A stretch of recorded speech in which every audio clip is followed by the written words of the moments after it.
Hello guys, for today's video nga po pala ay gusto ko lamang pong i-share sa inyo kung bakit ako nagkaroon ng profile has some issues at kung paano ito mawala sa ating account, no? Kasi mahirap na, monetize na tayo ni Lolo M.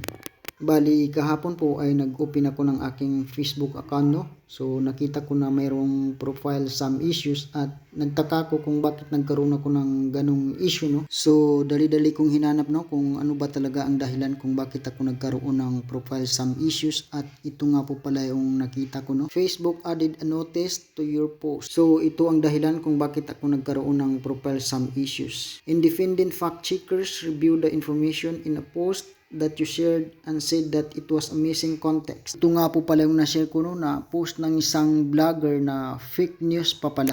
So sinasabi dito na nagpalabas ng isang memorandum ang Philippine National Police PNP na nagbabawal sa mga tao nito na mag-post o magpakita ng suporta kay dating Pangulong Rodrigo Roa Duterte, which is fake news pa pala. So para sa mga kapwa kong vlogger dyan at sa mga baguhan pa lamang katulad ko ay mag-ingat-ingat lang po tayo sa ating mga pinagsishare. Ito nga po pala yung ginawa ko, no, sa aking Facebook para mawala yung profile issue. Sabi dito ni Lolo M, what you can do.